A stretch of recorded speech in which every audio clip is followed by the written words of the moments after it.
the Chamber this week, we look at the decade of America's Public Enemy, a game that toes the line between open world and linear, and we build kingdoms to set your whole new adventure in while giving tips on kingdom building. Plus, all the wackiness you've come to know and love, because podcasting is for the wacky. You know, unless you're an important podcast who talks about important things. But we ain't those guys. Bring on the wackiness. All this and more on Fandom Roulette. Hey everyone, welcome to Fandom Roulette. This is Joe. And I'm Cody. Hey Cody. Hey. I have a question for you. I have an answer for you. Yeah, so like right now, is your like peacock like feathers like super up and proud and mighty, because like you have a lot to be proud of, my dude. I mean it's man, I've been going through the motions this weekend. Oh no. What? Right. After that amazing session you ran? To bring those of you in really quick, so you know, obviously I think you know this at this point, unless this is your first episode, in which case welcome. Cody and I have been playing in a long running D&D campaign that Cody has been DMing, and last weekend we ran our like potentially penultimate session. There might be one or two left, but definitely last week was a doozy. Yeah. And it was about 50% some of the most like epic fun combat I've ever participated in D&D. Hell yeah. Although I kept getting wrecked, so that was a little bit less fun, but hey. I mean, to be fair, you were on the back of a dragon, like trying to do shit. Like, I don't know what you were expecting. Fighting other dragons. Yeah. And then I thought it was really funny because as soon as I got off the back of the dragon started attacking the dragon and not the people on the backs of the dragon. But well, hey. there's that weird in between where nobody was on him. Yeah, and then he got wrecked. Yeah, a little bit. But also, so after we were done with this really cool combat, then there were some pretty awesome, crazy plot twists that happened. Yeah. And boy howdy, it was intense.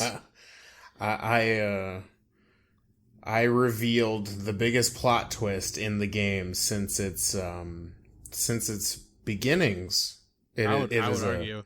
It is a thing that I had planned since the very beginning, and I was worried that it was going to fall apart or get revealed too early, and here we are almost 2 years later.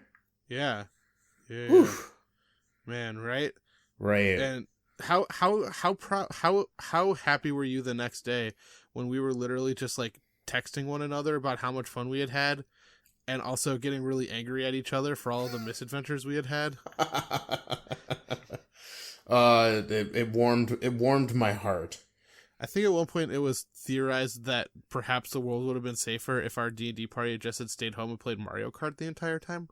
Well, okay. I mean, I feel like that's every adventuring party, so... No, it's true. It really is. You know, it's like that famous meme on the internet where it's like how your D&D party begins, and it's like the Lord of the Rings, and how it ends, and it's Monty Python and the Holy Grail.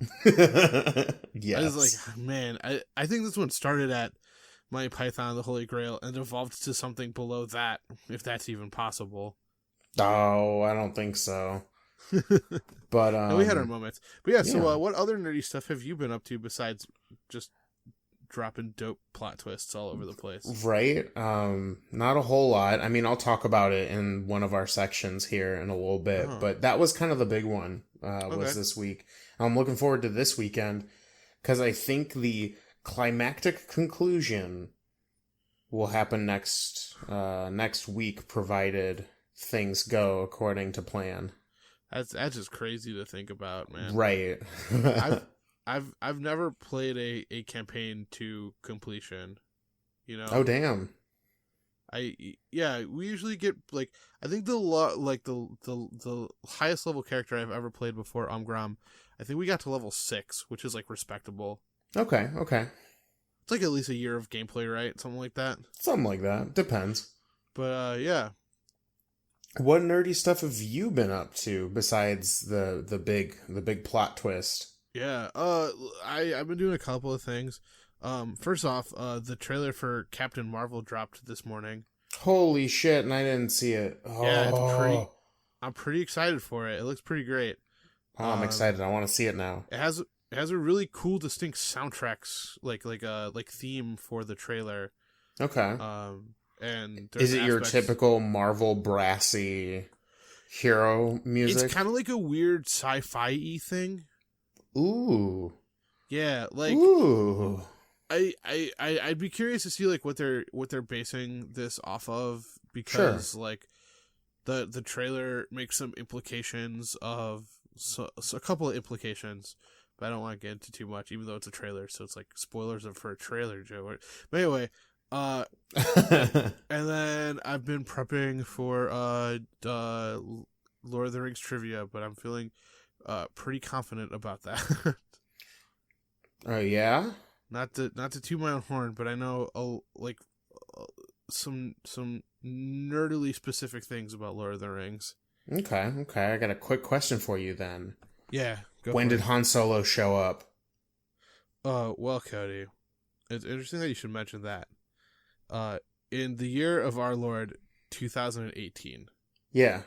They released a very important movie. That you wish to die on. A Star Wars story. Yes. And it's my favorite Star Wars film in the entire franchise.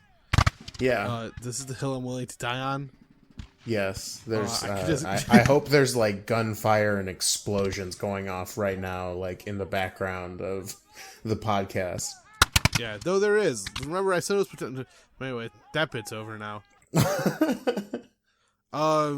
So yeah, welcome everyone to Phantom Roulette. This is a podcast where we talk about a myriad of nerdy things, including history, video games, role-playing games, and the most like contemporary nerdy stuff that isn't trailers, because trailers don't really have a lot of meat for us to discuss in detail. But like when a new movie drops that like one of us is really excited about, things like that, or like a book that we're just like really jazzed about, or like a comic book or something like that. Yeah. If it's nerdy, we're gonna talk about it at least a little bit.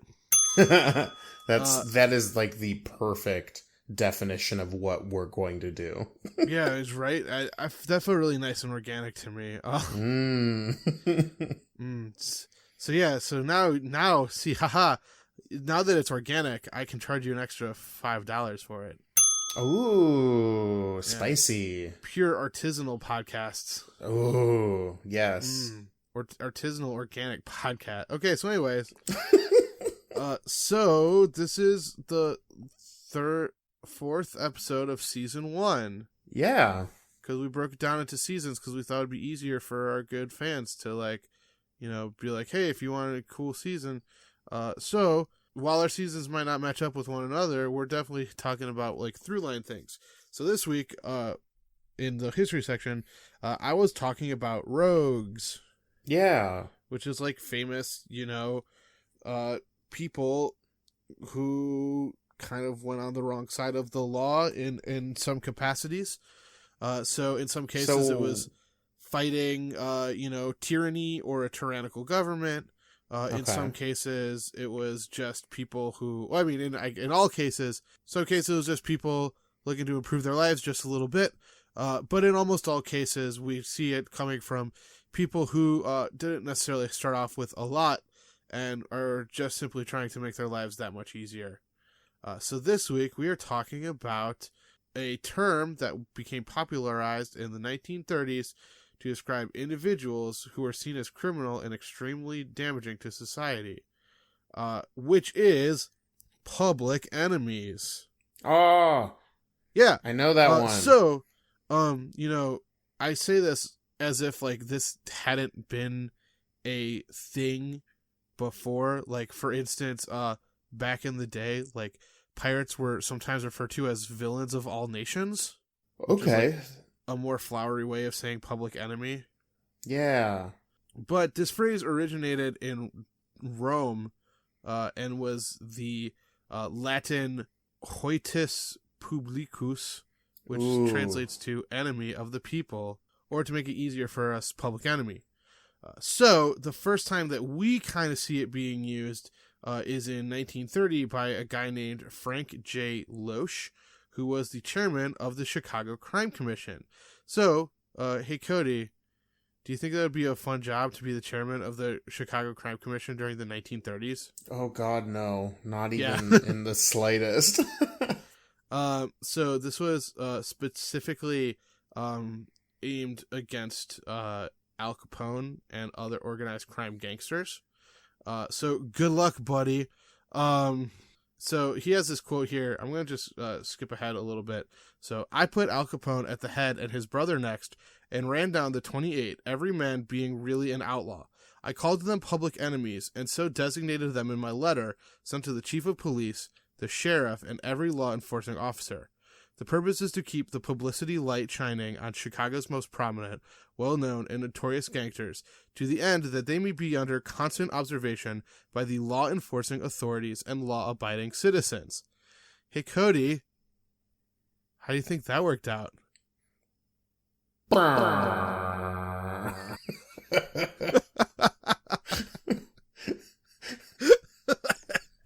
So bad. Yeah, that was so yeah, it didn't. What a stinker. Right? Yeah. Oh, I mean, good in theory, like blast things out there so that it's hard to like commit crime when everyone knows who you are, but oof. And so here's the other thing. So all of those listed were supposedly gangsters and racketeers. Most were bootleggers. And although all were known to be consistent lawbreakers, none of those named were fugitives or were actively wanted by the law. So this list was designed kind of to just like shame them and encourage authorities to prosecute them. And so you might be saying to yourself, like, Joe, what do you mean by they weren't like actively being pursued by the law? Hey Cody, do I know a fun fact? Yes, I love fun facts. You might actually know this already. Maybe. Do you know what Al Capone was eventually taken down for? Oh man, I'm blank. God, of course I blank here. Okay. It's something really stupid, like right? Like something. It's definitely not like murder or like anything that like would have been his repertoire. It's tax evasion. Oh, right? Man, burned by something so simple. Right? Yeah. So the thing is a lot of the list names on the original Public Enemies lists were basically like people who had enough underlings, basically, who were doing the dirty work as to keep their boss's hands clean. So Al Capone didn't have to worry about, being arrested for, murdering or rum running or things like that. All he was doing was giving the orders, but those orders weren't necessarily enough to, arrest him because he could always deny it. He always had an alibi and things like that. But the phrase was later appropriated by a guy named J. Edgar Hoover and the FBI, or the Federal Bureau of Intelligence, who used it to describe various notorious fugitives they were pursuing through the 1930s. So in this case, by the time we get to the FBI, the public enemies were actually wanted criminals. These were people who were already charged with crimes, and these were people who were getting away with pretty serious crimes. And among them were names like John Dillinger, Babyface Nelson, Bonnie and Clyde, Pretty Boy Floyd, Machine Gun Kelly, not the rapper, the gangster from the 1930s. I'm sure people can figure that out, but there is now a rapper who has named himself Machine Gun Kelly. Ma Barker and Alvin Karpis. I thought you just said Bob Barker. Yep, Bob Barker. I knew it. No, J. Edgar Hoover had to take him down because he was giving away too many cars. Oh, You're right. Okay, I understand. Continue. That was good. That was a good bit.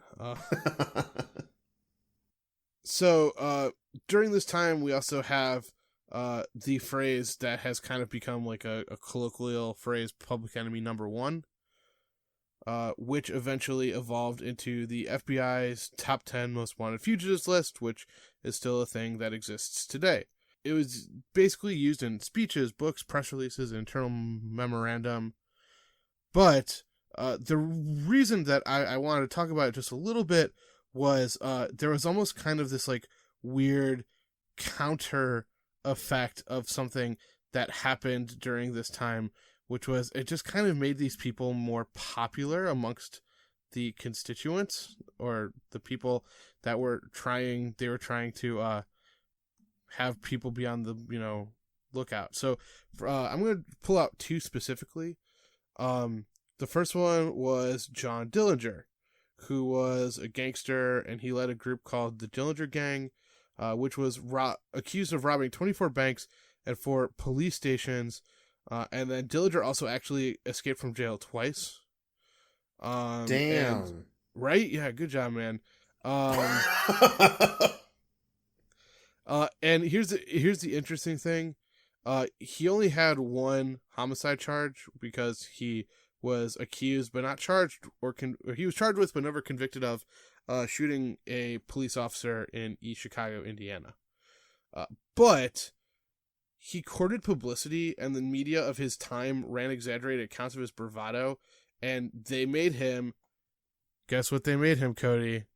Who might this remind you of? A guy who steals banks during the Great Depression. Han Solo. We talked about him in our first episode. Huh. Rolling dice. Robin Hood. Rolling dice? Wait, what? Man, as soon as you put me on the spot, I blanked on our first episode. No, it's cool. And it wasn't even like the first episode, it was the first episode of this season. Yeah.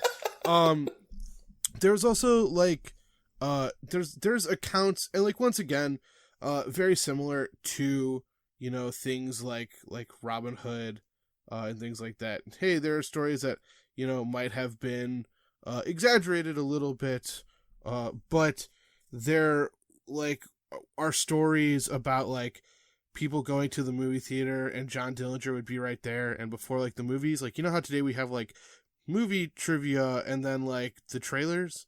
During this time, like movies, when you went to the movies, you get like a newsreel and you get like a cartoon, and then it would play the movie, and maybe like a Flash Gordon serial. But during this time, they would also show you people who were on America's Most Wanted list. And so like he would be in the movie theater, his face would come up, and like people would like applaud. Uh-oh. Yeah, it kind of made people love him more. A lot of times people saw it as him just like fighting the government that kind of like screwed them over because the Great Depression was happening during that time. Right. So eventually he was killed.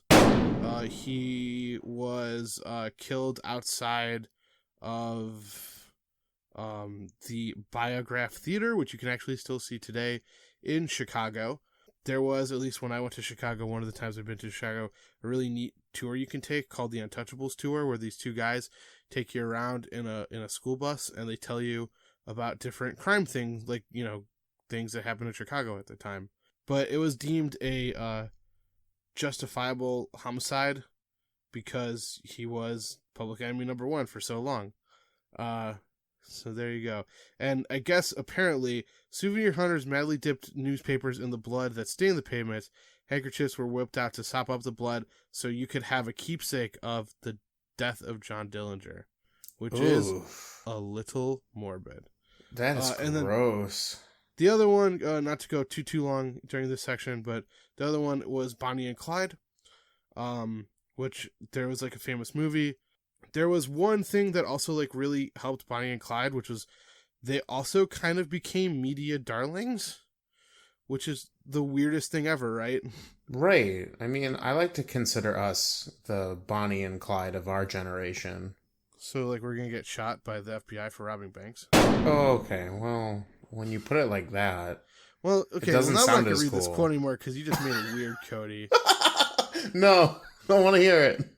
Okay, so this is from a historian named Jeff Gwynn. I thought it was kind of an interesting thing, which was specifically about how these photographs kind of changed their whole perception. So John Dillinger had matinee idol good looks, and Pretty Boy Floyd had the best possible nickname.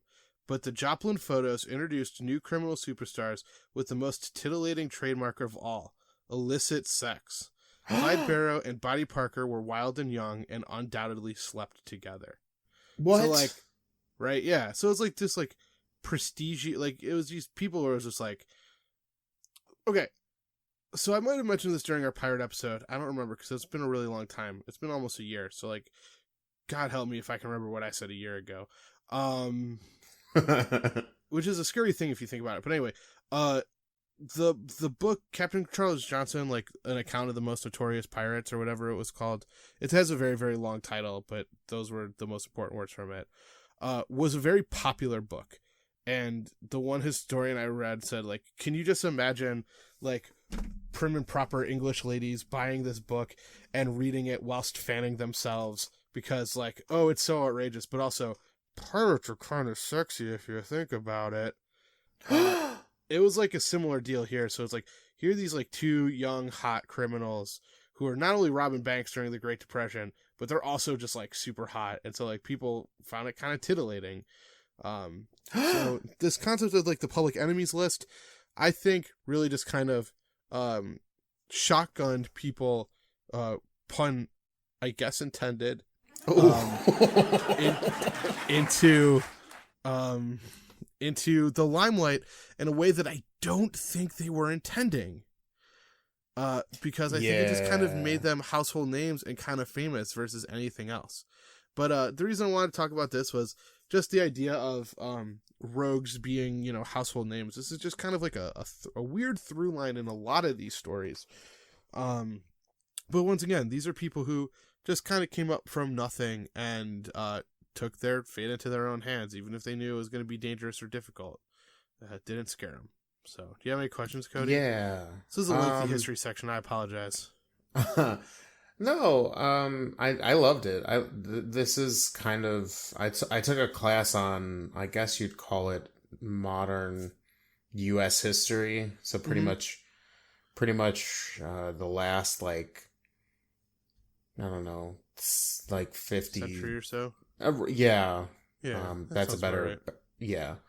So I actually know a lot about this subject, or, well, I wouldn't say a lot. I used to know a lot. Now it's more of a comment than a question. Even with all that said, I still think we are modern day Bonnie and Clyde. Okay, fair enough. Two sexy dudes just making a name for ourselves. Probably not robbing banks, but something similar. You know, who knows? Yeah, sure. Cool. Robbing the hearts of America with our podcasting. Yeah. Love it. But yeah, I guess I do have a question. Wait. Oh, did you have a question for me? I did. Hold on. What do you, in your personal opinion, because like I know like one of the big things was like, by making a big deal out of these people, they kind of inadvertently hurt themselves by making them a household name. Yeah. What do you think the alternative would have been? Like, what do you think? Do you think they should have kept it like a secret to like keep people away, or do you think that there was really no, like, was it a damned if you do, damned if you don't, or what do you think about that? Yeah, speculating, of course, because this is history, and you know. Sure. I would say it was probably a damned if you do, damned if you don't kind of thing. I think, once again, much like just their overestimation of how well the 18th Amendment was going to work, which was, of course, the Prohibition Amendment. Right. I think that they kind of just assumed that the American people were going to be willing to help.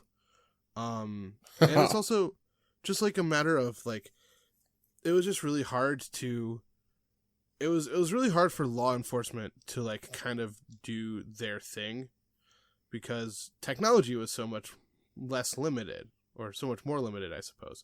You didn't have security cameras. You didn't have like if you had silent alarms, I don't know quite how effective they were. Sure. Because they might have had silent alarms actually, now that I'm thinking about it. But like there's like a comedian who like has a joke where it was during a time where like they were literally announcing their names as they were leaving the banks because like that's how confident they were that no one was going to be able to catch up to them. Yeah. So it'd be like, when the coppers come, tell them it was Bonnie and Clyde. That was a machine gun. And that was. I had a hard time deciding if it was a gun or like a bird. See, I thought it might have been a dolphin with a cold. Ooh, I like it. Or Elmer Fudd. Redacted. Actually. Yeah. But anyway. Except I'm going to have to redact that now. Thank you. Okay, that's fair. Yeah, I mean, I think it was a damned if you do, damned if you don't kind of deal, so. Okay. Oh, YOLO. Oh. Who is this? Hi. Hey, my name is Nico Bella.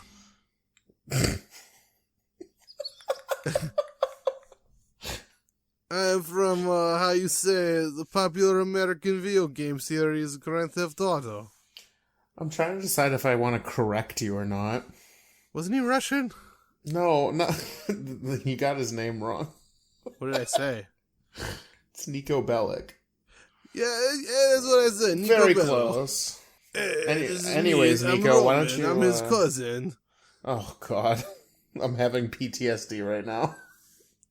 I hear you talking about criminals. I am good criminal. Why do you talk about me? Well, gosh, I would love to, but, like, you're still wanted and stuff, and, like, I feel like I'm assisting in some way. I'm gonna get in a lot of trouble for this. You are not going to be talking about me in this episode? No. Once you get your 5-star level down to something that's a little more manageable, we'll talk. I'll have my people call your people. Click. Oh God, Cody. What? Oh, he's so mad at me. He clicked a gun. Oh no! I thought that was the click of the rotary phone you were using. Oh, yeah. Because those are a thing that are still used at Oh no, he's also using poison gas on you. Yeah. That's why you're coughing. That's a bad bit. Oh man, guys. What are you going to be talking about then, Cody?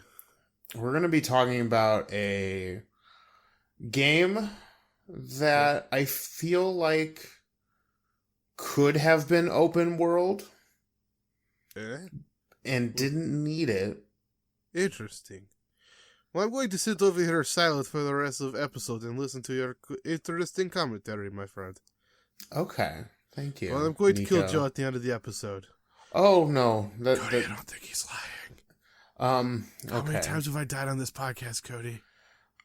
Surprisingly, more than I should. Like, the fact that I have to count is alarming, to say the least. Yeah, I know. Okay, so anyway, tell me about this game, Cody. So, last week, I believe it was September 14th, Do you remember? Shadow of the Tomb Raider came out. Ooh. Yeah. Does she have a big shadow? The biggest shadow. It's weird how comically large her shadow is in the game. Compared to, like, her size, which is, like, you know, like built, obviously, but, like, she's not a gigantic or anything. Right. I don't know, like, the whole shadow bit, because, spoilers for people, this is my first Tomb Raider in the, kind of reboot of the Tomb Raider franchise. Say what? Yeah, I picked it up because it looked really cool. Here's the thing, Cody. So Yeah. Shadow was the A hedgehog version of the hedgehog, and he can run really fast, but he still chooses to ride on a motorcycle for reasons. Right, and he's always got a gun. And he lives and learns, hanging on the edge of tomorrow. Oh Anyway, God! Go back to your thing. So Tomb Raider, I feel like this game falls under the, if you know anything about video games, you've heard of Tomb Raider at one point. Yeah, for sure. But it's basically I don't know if she's technically an archaeologist or a researcher, but I mean, she's like an archaeologist in the same vein of Indiana Jones is an archaeologist. Yeah, and in these Tomb Raider games, Lara Croft is like this smart, quick, and like in this series, very like kind of hunter predator. Ooh.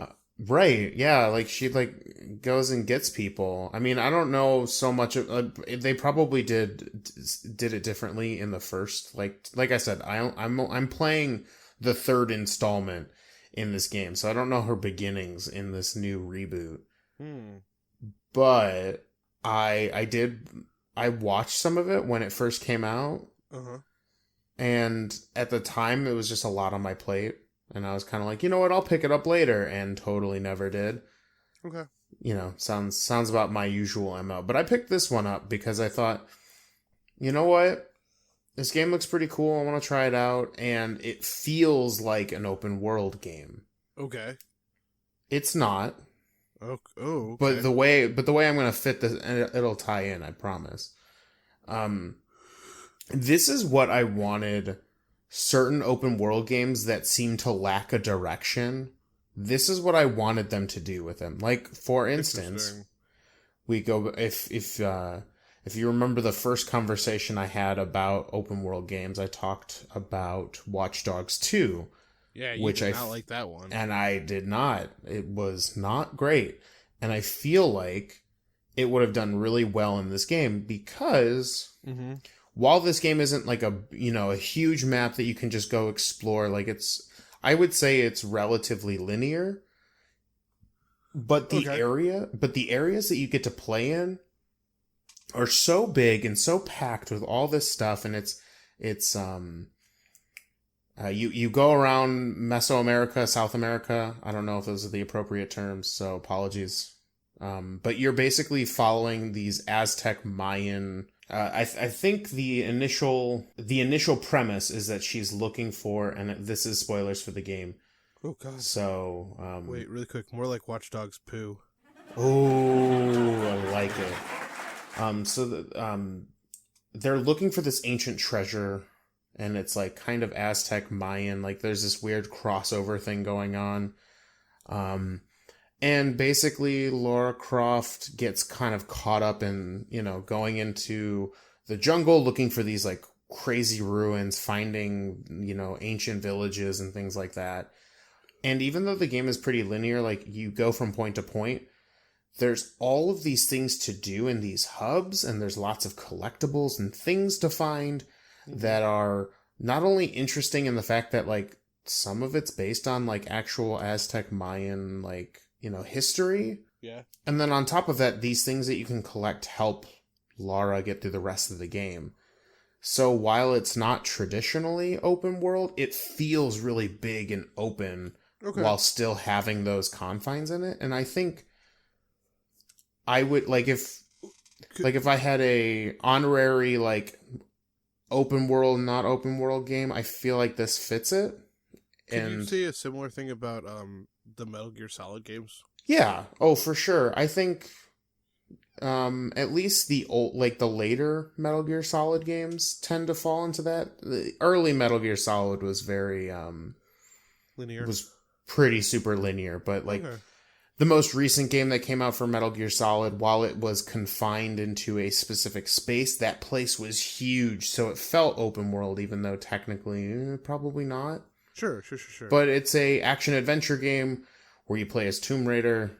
Or you play as the Tomb Raider. You play as Lara Croft.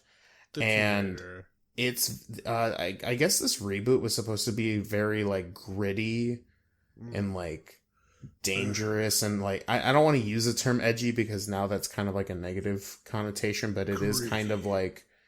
Yeah, it's got, like, a... Yeah, because, like... Yeah. Does she smoke?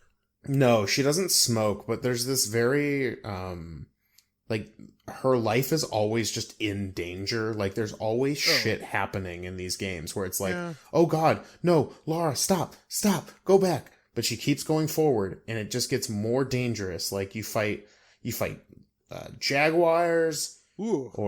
and coyotes and people with like machine guns, and it's just crazy. Like she has to basically, and this is spoilers for the early part of the game. She has to flee like a town that's getting hit by like a big tsunami, so like the whole town's basically going under. Oh, that's not and yeah, and this game also is weird. I don't remember if this was in the older games, like the older games. sure. But the death scenes are really like, there's a lot of them, Okay. and they're pretty like, Graphic.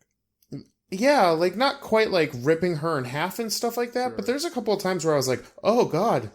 I remember seeing a trailer for one of them where she got her like freaking jaw impaled on like a spike or whatever. Yeah, like it's pretty gruesome sometimes. Like the things that, like, I've seen her impaled a couple times.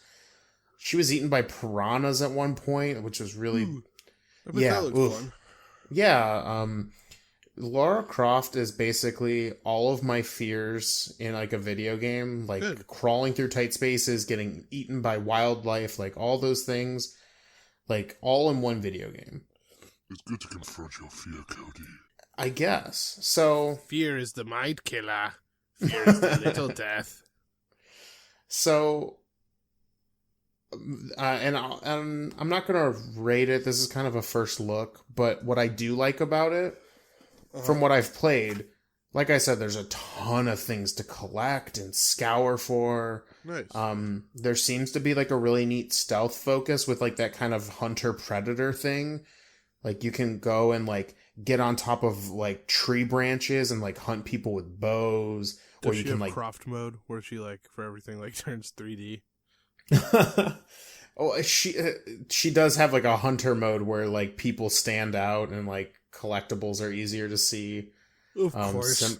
Of course. I mean, you have to, like, if you're going to have a big action adventure game like that, you got to have your Batman, Spider-Man, Lara Croft true. vision. I understand. It's become like a new thing.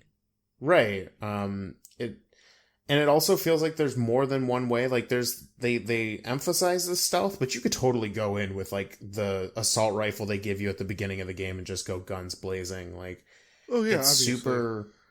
It seems like there's a lot of different ways to complete like the combat scenarios, and there's like really cool like Aztec puzzles where like you have to go into this tomb, but the tomb's all like booby trapped, so like if you're not careful, like you know, spikes come out of the wall or you fall into a pit, and Ooh. the theming and its like grittiness is like super cool. Although I have seen reviews and that if you are already a fan of these games, it might feel a little stale. Okay.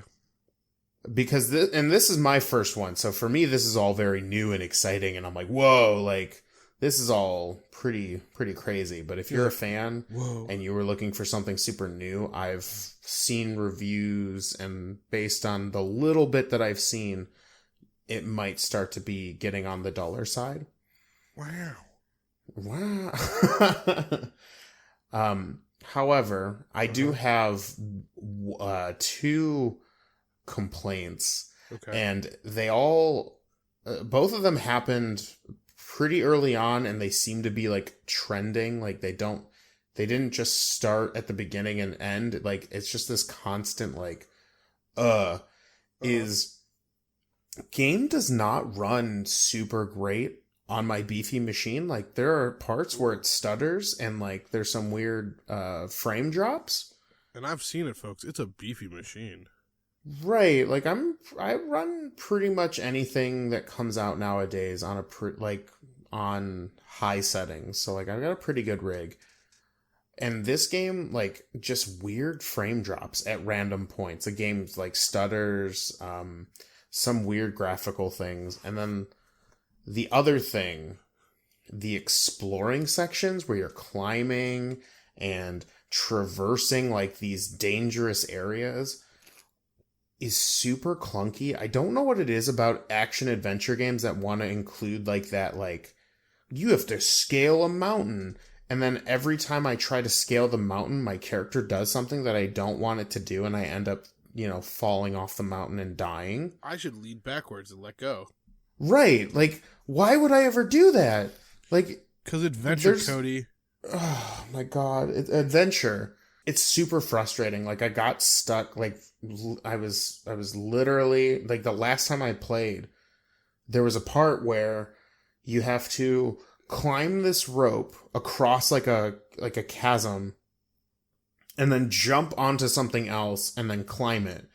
And I literally died 5 times because Laura would just, like, she would climb the rope all the way to the end, and then instead of going on the platform that she's directly under, for some reason she would jump backwards or jump too far forwards and just kill herself. And I'm just like, oh.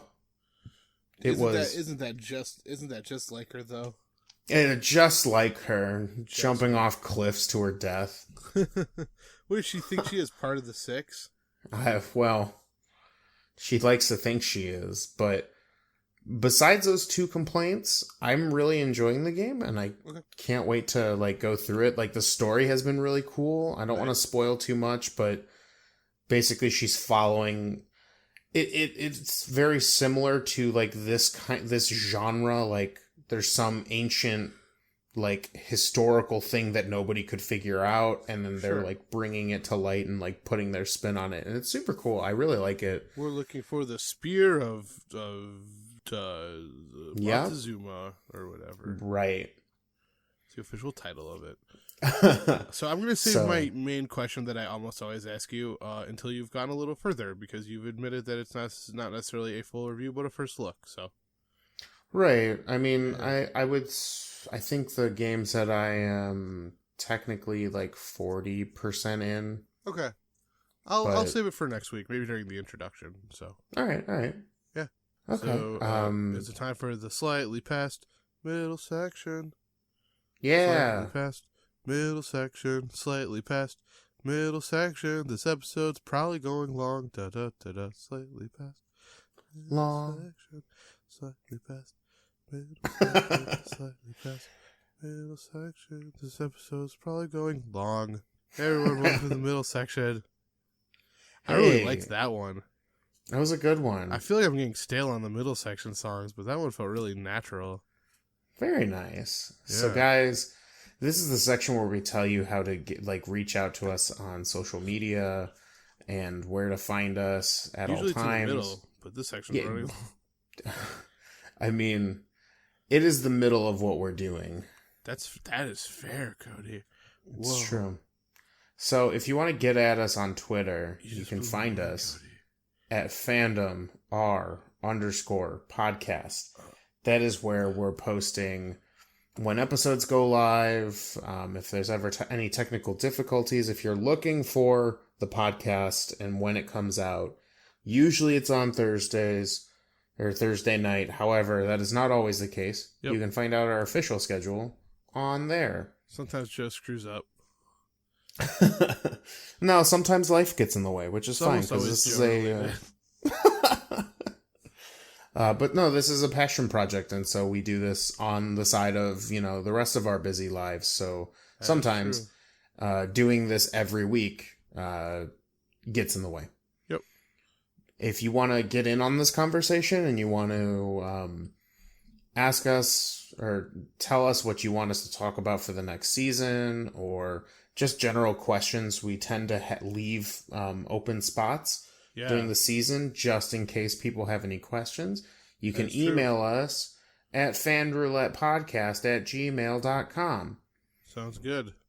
Yeah, you can also find at the bottom of our website, www.fandomroulette.com, a little area in which you can tell us about the things you want to correct us on or talk to us about, want to get into this conversation.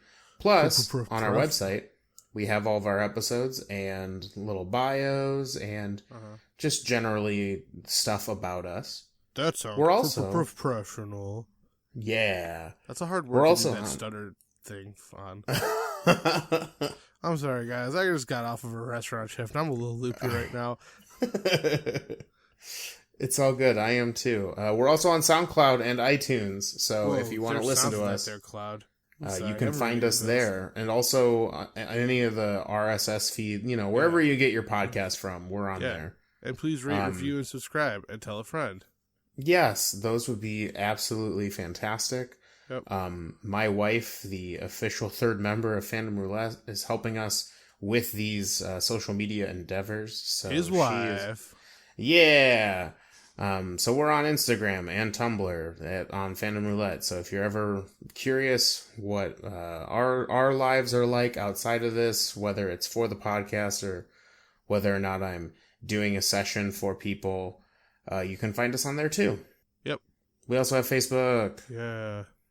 So if you wanna follow us on Facebook, that's same stuff. Find us at Fandom Roulette. Sounds good. Are we done? Yeah. All right, middle section time is done. Okay. I really want to. Well, I don't know, man. This one. I mean, it's clearly past the expiration date. Oh, it's not. Oh, I'm smelling it over here now. It's a garbage, kid. Hey yeah. Guys, in Dungeons and Dragons. Yes. There is a book. Uh-huh. It's a special book. Would you call it? Xanathought.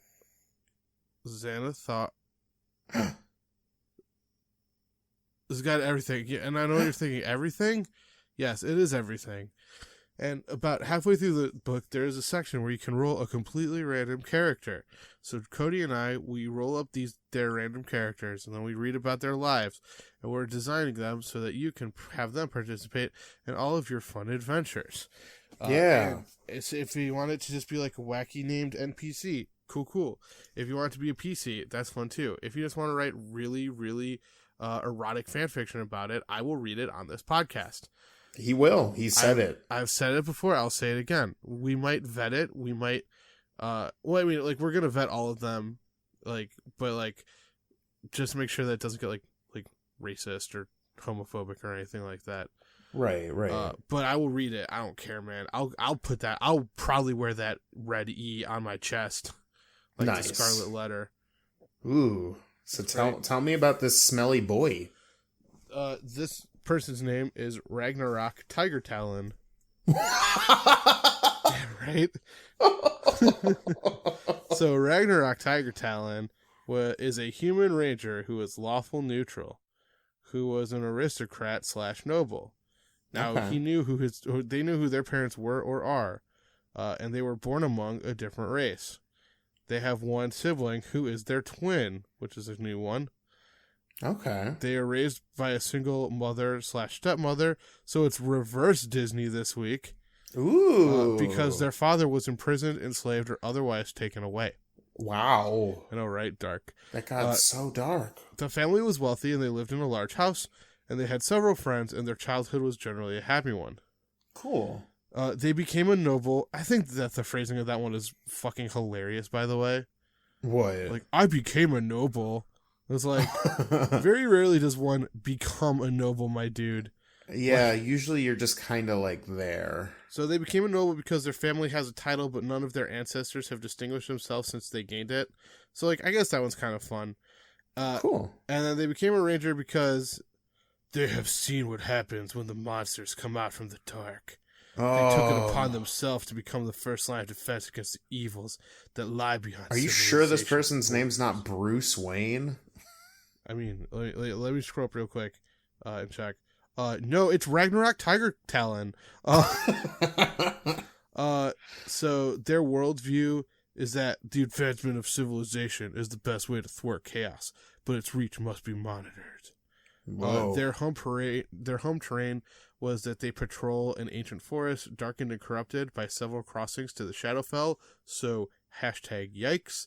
And in their opinion of their sworn enemy is that they respect their chosen enemy, and they see their battles as a test of respective skills.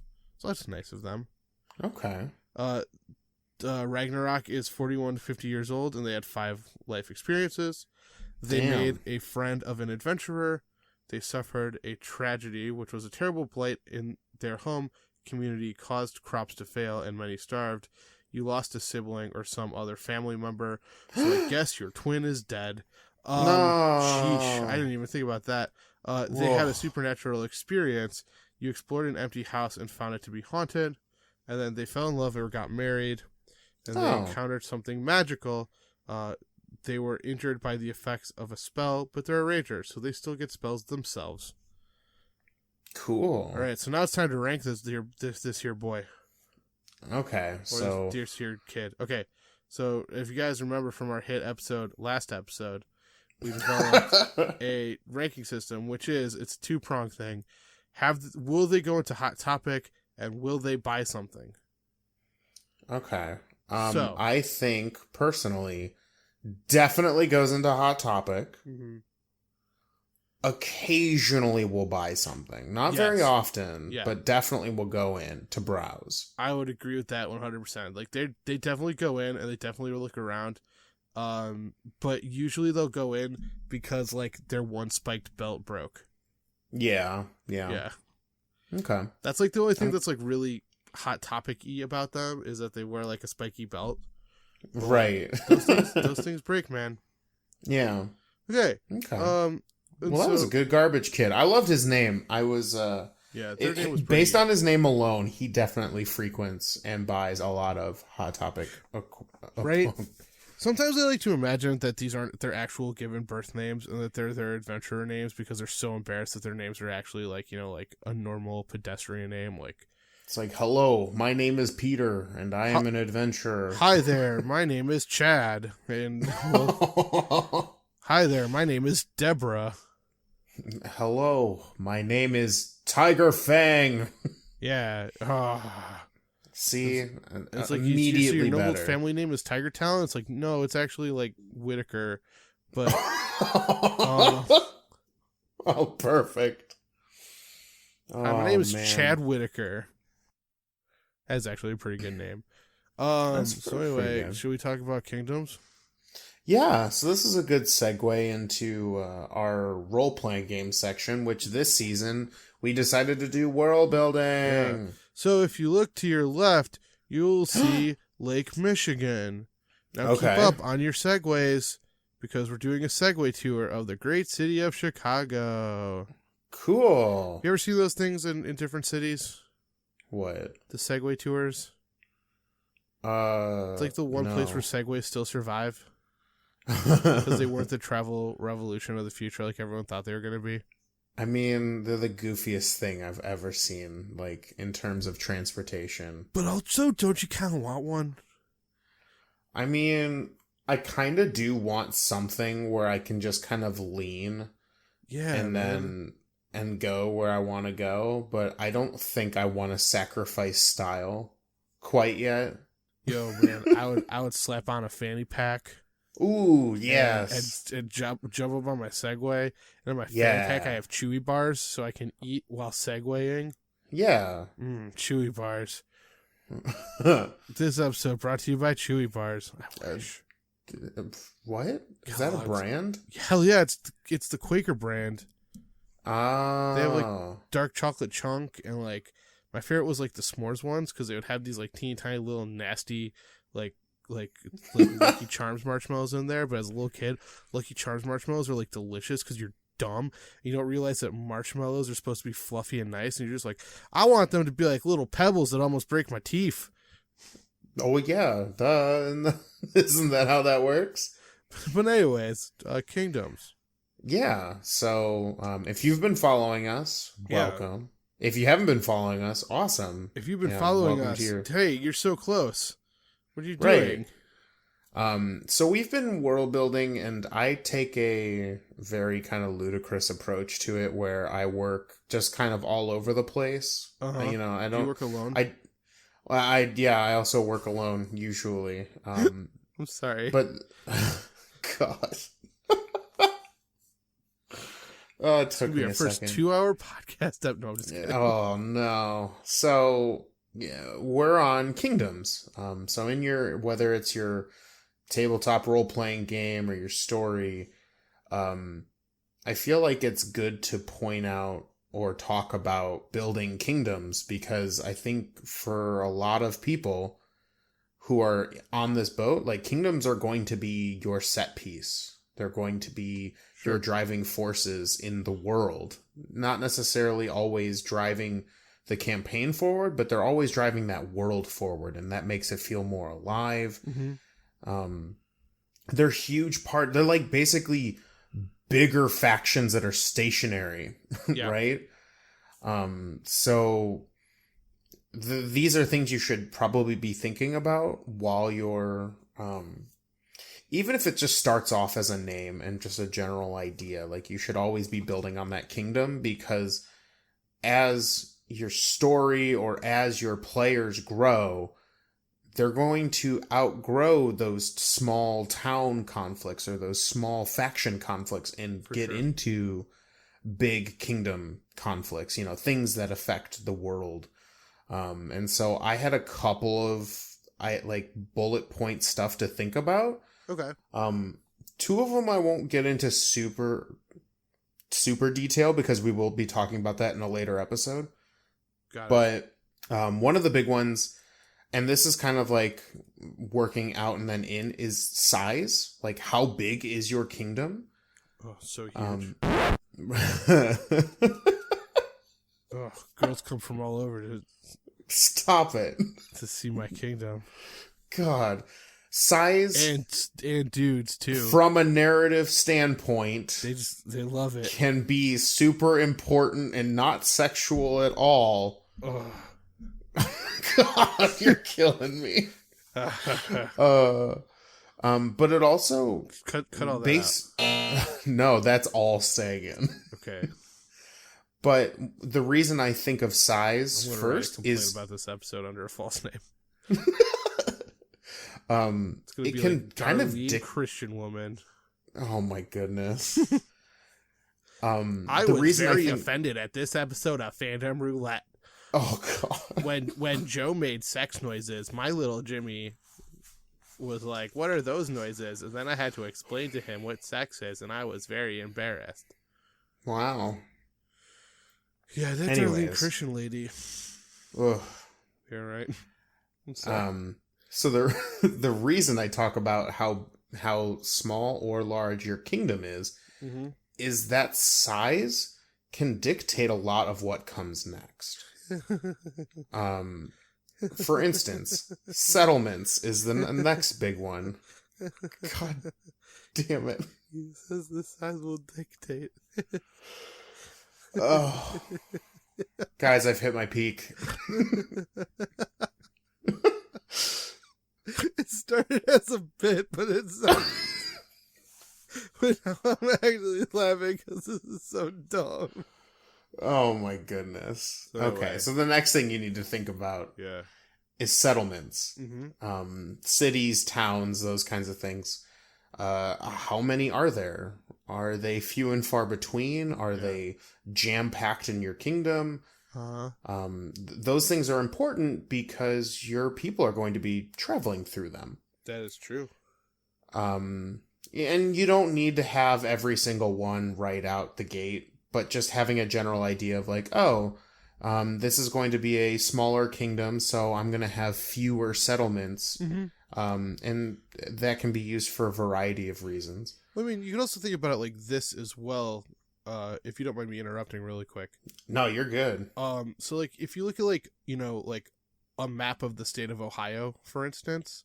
Sure. Like, what are like the main cities that you're going to see, right? You're going to see 3 probably bolded ones, which are going to be like Cleveland, Columbus, and Cincinnati. Right. And then you might have like Toledo. You might have Youngstown.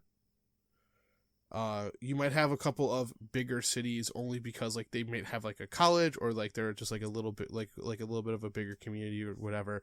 But as you continue to zoom in on that area, that's when you're going to start seeing all of those little settled towns or cities or villages around those big bolded ones, right? So like if you were to zoom into Cleveland, you're going to see like, you know, Cleveland Heights and Parma and Lakewood and Rocky River. Just to, like, to, you know, to name some suburbs of Cleveland that you probably wouldn't see at a big zoomed out map because they're just highlighting the most important. Because if you were to name and label every single individual settlement, it would be a nightmare. So like as Cody's saying, you don't necessarily have to have all of those little ones named immediately or even prepared immediately. You can prepare those weeks before. Just have an idea that sometimes when you zoom in, you might have more things to work with. So, right. And then I think I just redeemed atmosphere. Atmosphere is a good idea. Like, what would it like? And when I say atmosphere, what is it like to walk around? Yeah. In this major city, maybe a town, and what's it like walking between towns? Like, is it treacherous? Is it safe? Is it, these are things you should be asking yourself. What is the vibe? Because that's going to be one of the big things you're gonna like start with when it comes to describing where you are, is that atmosphere. And I think at this point, there should be a general. A big touchstone tends to be smell. Huh. Yeah. I always find like as I'm reading, like if they describe like the way that it's like a part of a city smells, it's always very evocative to me. Okay. So like for instance, if you're like we're walking through like a merchant's section of a town, then you're probably going to smell things like maybe some what's the word I'm looking for? Like sulfuric smoke or barrels of urine from a tannery. Ugh. Yep. Or just like, just different smells, maybe fresh wood shavings or hot metal, which does have a weirdly distinctive smell to it. Yeah. So yeah, like that's the last describing is key, and atmosphere gives you a general idea of what your kingdom on the broad strokes should feel like. Two that I'm not going to get into a lot of detail in because we're going to talk about them later is your government and your religion. Okay. And like I said, we'll get into that later. It doesn't going to keep that very broad. Like, sure. You should be thinking about the kinds of things your kingdom, how it's structured or what they're, whether they are religious or not religious, whether it's a multitude of religions or, all of them have converted into one. Maybe it's a combination of them. These are things to think about. And then also the last thing before I give the reins to you is commerce and currency. Yeah. I feel like they're kind of the same thing. Like, how do people in your kingdom trade goods? Is it purely a bartering system? Did they switch to a currency? What is that currency? I know the D&D standard is usually the gold standard, where it's gold, silver, copper, and then some platinum, and then a bullshit one that doesn't count at me. It's called like Electrum. Excuse me, Cody. Yeah. How would you get into the minutia of charging a character for a magic item gen? Anyways. I'll take my so if you don't have any other big bullet points, I kind of want you to tell me about the kingdom you've been working on. I think the biggest one, and this is something that I've kind of picked up from you, is make sure that your kingdom exists outside of your party. Okay. Yeah. So, like, I don't know if any of us have ever seen quite how detailed Cody's calendar is, but he does keep a campaign calendar. And one of the things that he kind of tracks is how our actions change people's perceptions in the kingdom, right? But like, yeah, there could be a war brewing that we've had no idea about, and because it's like we've never gone to the capital, for instance. Right. So make sure that the war is the kingdom is kind of organic, because it adds some larger structure to the adventure. So not only will it help to make stakes feel higher, but it kind of transforms the game from gaining gold and glory to like saving people or perhaps fixing a broken system or easing a guilty conscience. By making it a bigger world full of people, then it allows your heroes to feel like heroes, because nothing's creepier than walking into a town with no one in it, Truth. You want it to feel alive. Yeah. And that's a big key thing is these things should help, like these questions that you ask should help make your kingdoms feel alive.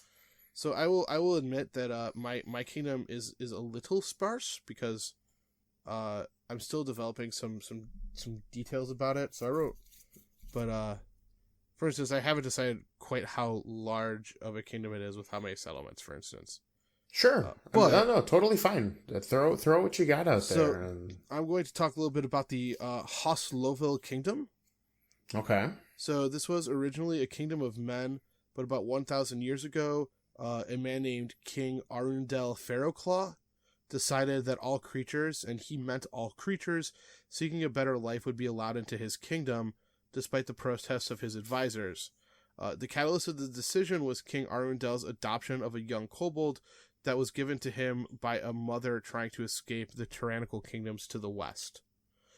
Within 3 generations, Pharaohclaw's grandson realized that a kingdom for all, led by humans, was contradictory and changed the title to an elected governor. The economics, so the Hoslovil Kingdom is one of the main providers for spices for the kingdoms. They also have rich farmland, which will often help neighboring regions with food. Magic. Divine magic is considered fine. People are afraid to dispute the whims of the gods. However, arcane magic is closely monitored. After the expulsion of the College of Pegyor, arcane magic users have remained in hiding or have recently begun to beg the mercy of the courts and join Aezir's Mercy Band. Because of this lack of magic, artificers have become much more important. So at the capital city, for instance, the great bridges that at one point were controlled by mages are now large clockwork bridges that can be raised quickly because of the large amount of tension they're kept under. And I was thinking that this capital, at least, is going to have kind of a clockpunk aesthetic. Okay, cool. I love clockpunk. You know what clockpunk Hell is? Yeah. I mean, I have a feeling it's very similar to the other kind of, like, steampunk and... Yeah. Except, like, imagine if, like, Leonardo da Vinci's, like, drawings happened. Okay. Yeah. So everything's, like, tension-based.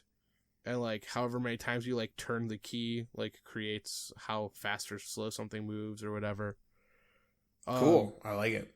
Artisans, they're well-respected, but the works of the artificers are the envy of all, except for the Confederacy of Mycares to the south, a confederacy of archipelagos controlled by gnomes who are always bickering, and then the status in the greater world. Most others are confused by their democracy and their acceptance of all races. However, because of their hard-to-attack capital and natural barriers, most of the other kingdoms treat Hoslovil with an almost little brother status. Some argue that they will never truly be a threat. However, some of the kingdom, including Lord Rainian, desire the kingdom to have a bigger seat at the table. So there you go. That is the sort of groundworks for the Hoslovil kingdom. Very cool. I like it. Yeah. Yeah, and kingdom? My kingdom, this is a kind of a 2-part thing because this kingdom is no longer around. Oh, that's right. Yeah. You're like a spooky, scary skeleton, man. Yeah, this is a bit darker, not so happy-go-lucky. But I worked on the Kingdom of Lundar, which is the ruins of an ancient empire that the players, if I were to do this in a tabletop role-playing setting, they would play in. Okay. And the Kingdom of Lundar was once a powerful empire that stretched most of the southern reaches of this continent. Cities, towns, and villages were seen in great mass as Lundar continued to acquire more kingdoms and city-states under their banner. Lundar was a militocracy and was run by 3 major armed forces of Lundar: the infantry, the cavalry, and the war mages. And due to their kind of militaristic lifestyle, they grew rapidly from one war to another as they acquired more people. Sounds about right. While on the other side of the sword, the Lundarian Empire seems to be cutthroat and brutal, a native lived life peacefully and safe within the borders of Lundar. Everyone goes through military school during their youth, and after serving their time in school, they can choose whether or not to stay and join the ranks of the military or choose another career. Huh. Okay. It started off as a mostly bartering system. However, over the countless acquisitions of lots of city-states and kingdoms that had already moved over to a currency-like system, the gold standard became Lundarian's currency system because gold was not a good material to use for weapons, and gold was abundant in this region. Okay. Lundarians believed in the war gods, a pantheon of powerful beings who taught them the art of war. Some of them were, they all had different aspects of war, not much in terms of other things outside of war for these war gods. Huh. And for a while lived they were in kind of a golden age for a really long time. They just continued to acquire people and, boost their ranks, and they were very wealthy and abundant. And then the calamity happened. Doesn't sound good. And chaos ensued as most of the militocracy, the leading armed forces, most of them died out due to the creeping death that had swept over the nation. Ooh. And so most cities and towns either immediately withdrew from the Kingdom of Lundar or were simply destroyed by what is known as the creeping death. Nowadays, where my players will be playing, Lundar is just the name of this area. Okay. It's kind of lost all of its meaning from its glory days of being this really powerful military kingdom that could basically take over anything it wanted. People in the southern part still call it Lundar, but not as a kingdom of powerful warriors, but a terrain ravaged by looters, illness, and monsters. Okay. So that is Lundar. I like it. Yeah. So once again, one of the big questions to ask yourself is, how is this kingdom going to kind of feed into my theme? Yeah. So for instance, in my case, it's your pretty traditional kingdom setup. Although one of the things I was approaching in this is, because of my obsession with Star Trek, I kind of want it to be that no races or kingdoms are necessarily evil. They're just all misunderstood to some degree, unless they're tyrannical, in which case they are evil. But if it's if it's a system that you don't necessarily agree with, but the people are happy, then who are you? Yeah. But yeah, so heroic fantasy, pretty traditional kingdom setup. I can already see some threats that I can throw towards the kingdom's way. In Cody's, it's a little bit darker. It's alluding to maybe a heroic past that had been destroyed due to some great cataclysm or something like that. Yeah. Basically, it's the way I figured in my current idea for this. I don't think kingdoms in their traditional fashion exist because of all the calamity and this is, I don't want to say it's post-apocalyptic, but kind of. So right, I don't think there's enough organization where maybe there's a lot more tension there when the things that are still alive from the old kingdom are sovereign city states of their own, and they don't care about the outside world because they're just trying to stay alive. Interesting. Yeah. I can see that for sure. Yeah. Shall we wrap it up though? Yeah. All right, guys. Thank you so much for listening to yet another episode of Phantom Roulette. Thanks guys so much. Yeah, this one was a lot of fun. I'm really enjoying this world building stuff as I'm slowly but surely gearing up the courage to actually run the campaign, which I'm sure I'm going to get some flack about tomorrow when I hang out with a couple of people who I promised I was going to run a campaign for. So sure. But anyway, yes. Signing off, this is Joe. And I'm Cody. And my name is Nico. Oh no. And as always, please be staying too nerdy. Stay super nerdy. Bye, guys. Bye.